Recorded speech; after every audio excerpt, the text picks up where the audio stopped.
desert locust is one of about a dozen species of short-horned grasshoppers that changes behavior and forms swarms of wingless nymphs that are highly mobile. According to Desert Locust Information Service of Migratory Pests Group, a desert locust can live for 3 to 5 months depending on weather and ecological conditions.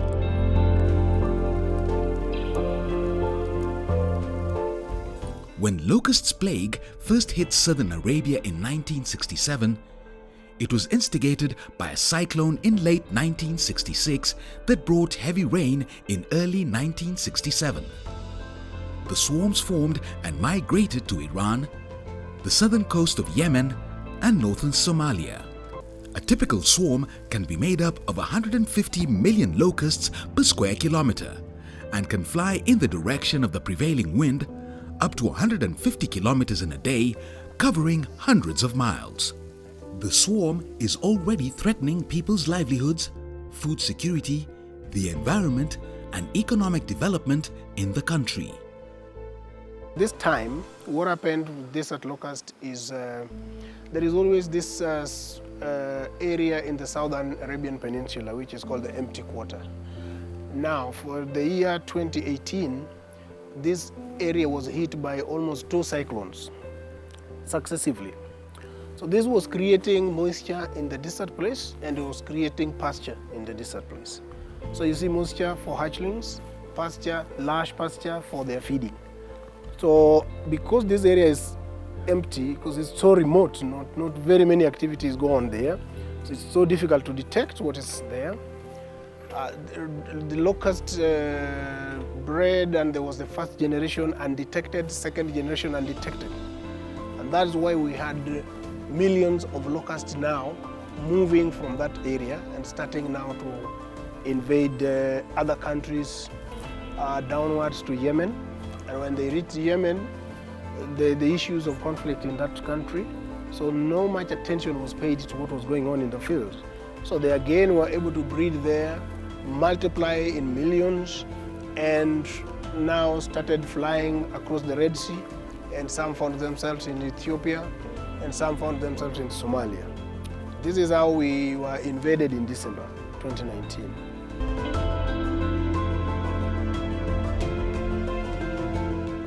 In February 2020, the UN Food and Agriculture Organization, FAO, announced that desert locusts are destroying tens of thousands of hectares of crops and grazing land in Northeast Africa in the worst invasion in 25 years.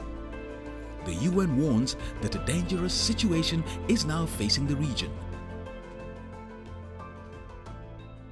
The region's economic powerhouse, Kenya, is experiencing one of the worst desert locust catastrophes in 70 years, according to FAO, posing unprecedented threats to food security and livelihoods for Kenya's vulnerable populations, including wild animals.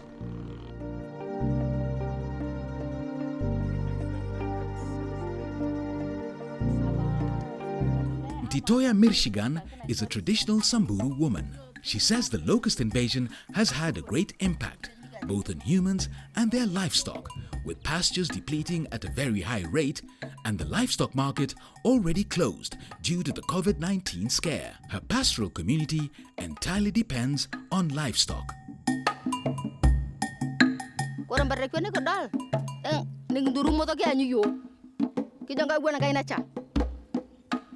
Asa, elma lagi jadi orang kain acar. Kau tu buat gairah pejang kau kau tu buat nak lebih bunga. Ilto ikut terabut tua.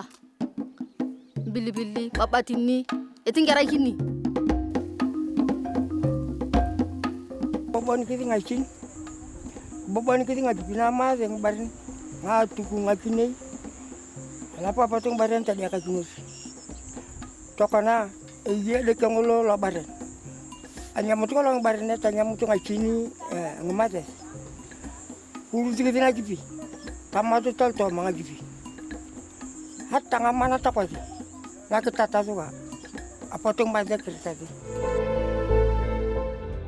1-kilometer square-sized swarm contains about 40 million locusts, which eat the same amount of food in one day as about 35,000 people, 20 camels, or 6 elephants. leaving a long-lasting devastating effect on crops and pasture. The desert locust is therefore considered the most dangerous of all migratory pest species in the world. Marori duranyata. Yo ake badaso rob nu hennu. Robi ni nu hen khayo laftinu gabbatu. Marotoki ni adaji. Nu karasa anjira. Sankani likam satana anjira nulle yoju sankun obaile nulle lumumajwam. Akasa kisi. Kenya hosts the only true desert in the East African region, the famous Chalbi Desert, located in Marsabit, with more than half of the county being a bare land that is now playing as the best breeding ground for the desert locust, especially egg-laying stage. About 45,000 hectares of land has been destroyed. Markets have been closed. That is still again the livelihood of people. So in other words, people have no food on their table. So it will be very disastrous if this is combined. COVID-19 and desert locust, then our livelihood will be destroyed.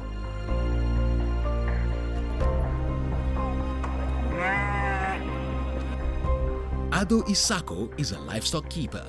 She is trying to slowly transition to farming as a more sustainable lifestyle, but her effort is being curtailed by the destructive migratory insects. Tamero wait over there, one can't go jarib. I rail link up. And now some do Dumano, to Dumartagura.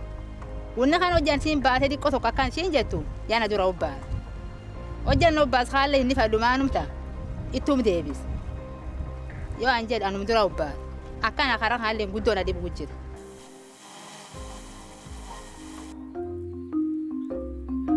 For some who saw a swarm of locusts for the first time, beseeching gods for mercy was their only hope. Loyangalani sublocation is where Kenya's smallest tribe, the El Molo community, live. Their only source of income has been livestock keeping and fishing in Lake Turkana. This is the young generation of locusts that hatched from the eggs left behind by their mother locusts. It's our first time kuona ile locust invasion, jilikuwa kwa wingi sana. Tulistuka. Tukadhani hata ni Mungu anataka kupunish the world with that. Sasa tuliona tu kitu zimekuja kwa wingi. Hapo watu walianza kuomba. Ndio baadaye tukaona kwa TV tu tunagonga vitu ndio zinakimbia, but tulikuwa na ustuko wa kutosha. Kwa mbare kwene ko dal. Ningduru moto ke anyu yo. Kijanga bwana kaina cha. Asa, elmadre ke yonga ina cha. Ka tu bwa gaira pjang ko poko tu ra loipe bonga.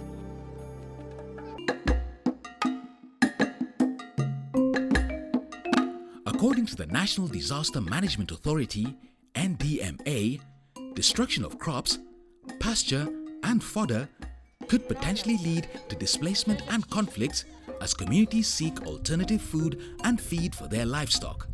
We anticipate that instead of them staying for maybe 3 months in parts of Laisamis and North Hor, they will have to move earlier to either Saku, Moya, even Huri Hills and towards Turkana and Ethiopia. Because again, it has been reported locusts have been sighted in Samburu, Laikipia, as well as Isiolo. The Turkana community in Isiolo County is one of the most affected in this area. They are worried that the poverty level might intensify if the situation remains the same for the next few months.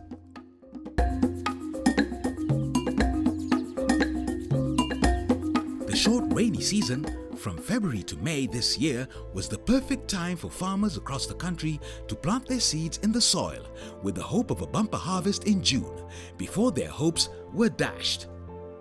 Sasa wakati nilipanda hii shamba yangu, nzige ilikuja ikamaliza. Sasa nikarudia tena mara ya pili. Nikapanda mboga, alafu nikapanda viazi tamu. Sasa wakati nzige ilikuja ikamaliza. Sasa hata hii miti ambayo iko karibu na shamba ilikuja ikajaa. Sasa nilipata hasara kabisa. Na hata kondoo yangu ngine ilikufa kwa ajili ya hiyo mavi. Sasa wakati nilianza tena kurudia mara ya pili kupanda hiyo mboga, inamea tu kidogo, haimei vizuri. Sasa imearia hiyo mavi yake hapo, hata hiyo mchanga haina ile rutuba. Samuel Mutegi is a farmer from Tharaka Nithi. His farm has never been the same since the invasion. From the usual bumper harvest of 20 bags of sorghum and millet per season, each to barely 8 bags, Mutegi has had to bear a costly economic loss. Wakati nzige zimekuja kavamia samba, na wakati tulianza kupiga dawa, tulipiga zingine zikaenda na zingine ikakufa, na wakati zilienda tulijaribu kupanda kwa mimea lakini haikukua.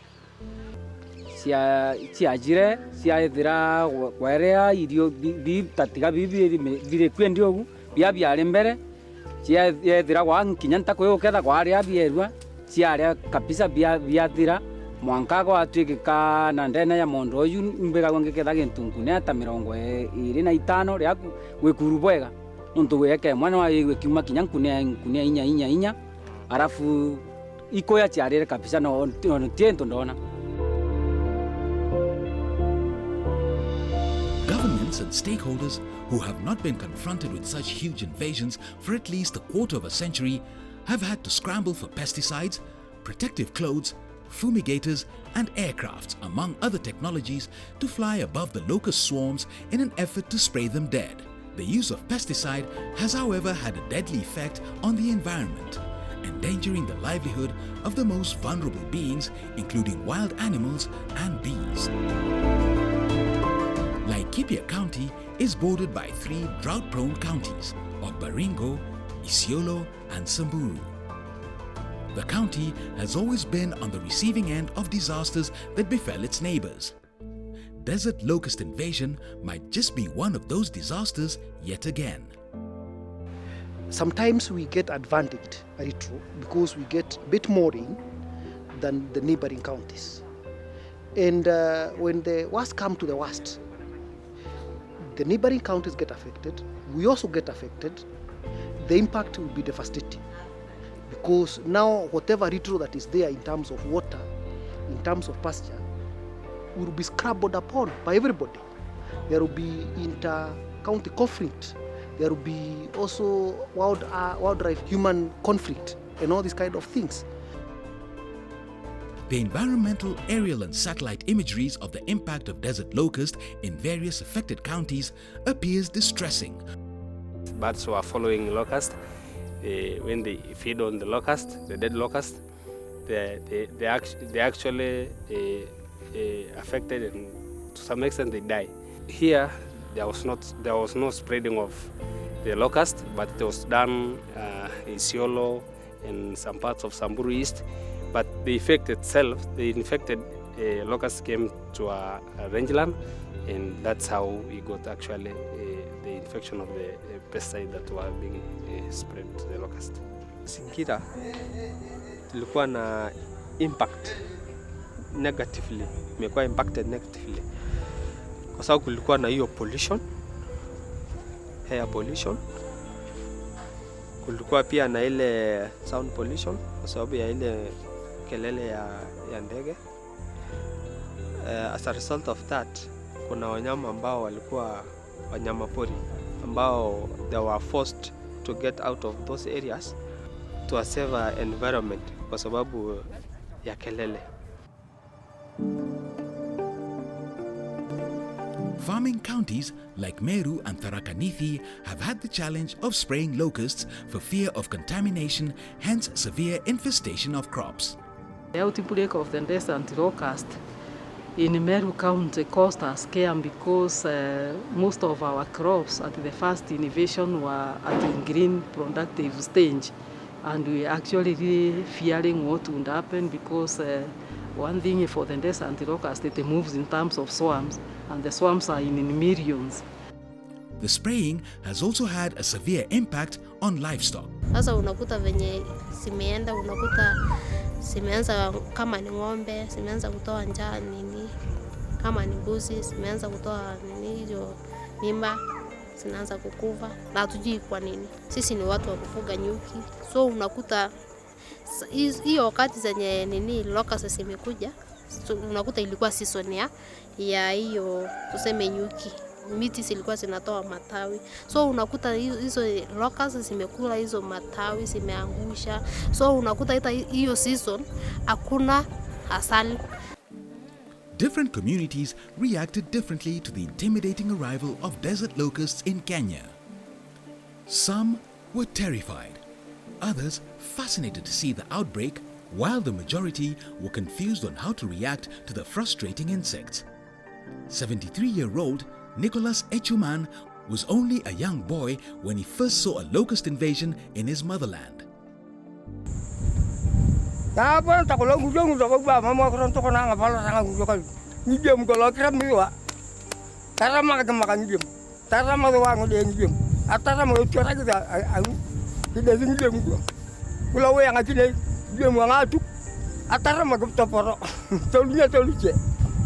When they invaded, we had no advanced mechanism of preventing them.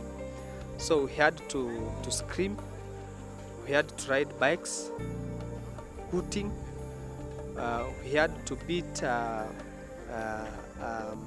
metal so that they can get scared and go. Some communities even have special memories of the last desert locust in their ancestral lands, owing to invasions of yesteryears. It was actually an exciting thing to see, because we are being told by our elders the last time they saw locusts is the year 1956. Wish we have a place that is named after locust here, where the government was putting the chemicals. The colonial government was putting chemicals mainly to kill the locust. African communities have always had certain traditional beliefs about strange happenings, and locust invasions is no exception. Kwa kimila yetu tunajua sikikuja lazima magonjwa sikuje, vita na watu kukufa. So kwa kimila yetu tuna believe hivyo. They always predict kwamba ni inaleta ukame, na tena ukiona ikiwa ni nyingi zaidi ni ukame ambaye haitaisha siku karibuni. So wengine walikuwa naenda kuomba, mpaka leo watu wameenda mahali tunaombanga kwa community zetu tofauti, wameenda kwa those shrines kuendelea kuomba, kujua vile ya kuhamisha hizo vitu. Following the alarming destruction of livelihoods, there was a need for immediate locust impact assessment. The United Nations Food and Agricultural Organization, FAO, contracted the Kenya Red Cross Society for its vast local presence in all the 47 counties. With elaborate logistical and human resources capacity to conduct the assessment of desert locust invasion impact in the country in an effort to support recovery plans in selected counties. Being a grassroots organizations, we have been involved, for example, during the surveillance period when the desert locust invasion started. So we had volunteers and staff who were already participating in the activities, including even some of the early warning activities in terms of alerting communities and ensuring that working closely with the county governments in terms of the spraying and being able to tell where some of the locusts have been sighted to ensure that there is then an effective action.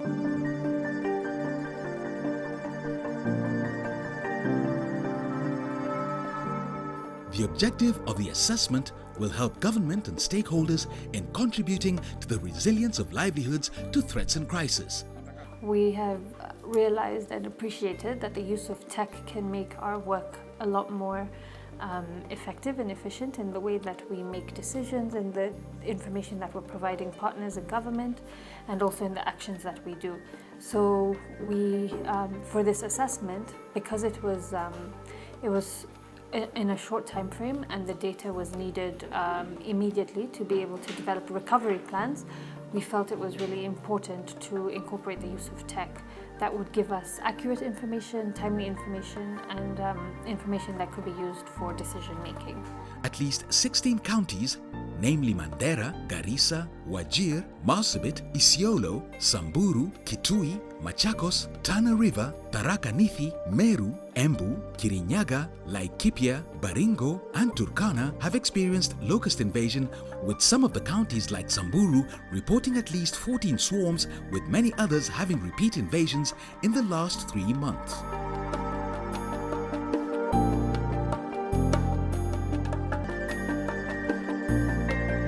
Community elders, for example, the chief was also considered a key informant in the community, and the reasons they were selected was because of the knowledge that they do have and the positions or the roles they are playing in the county, and also identify solutions on how to, of course, control the desert locust and come up with recovery interventions in the county.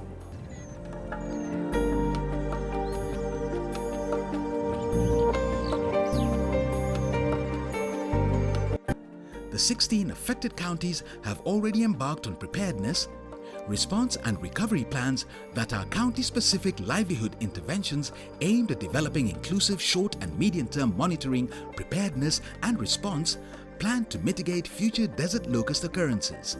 We are still worried a little, especially with Yemen, because of matters there, conflicts and everything. Some breeding is being reported to be taking place in Yemen, and probably not much control is going on here. They're trying their level best under the circumstances, but then not much is happening. For example, like it has happened in Kenya now. So if they don't do much and then winds come and weather conspire, then we most likely can get another wave that will cross Red Sea the same way around November, pass Ethiopia, and they may find when Ethiopia still is battling whatever is currently still in that country. And if they are not able to deal with it, you surely can think that the south winds will still bring it back in December. But that is all hypothetical. Although for decades the world has known chemical spraying of locusts as the only working method of dealing with invasion, the French Agricultural Research Center for International Development suggests that conducting continuous surveys and research beforehand to pinpoint places where locusts are reproducing may make it possible to destroy the hoppers on the ground as they begin to socialize as early as possible.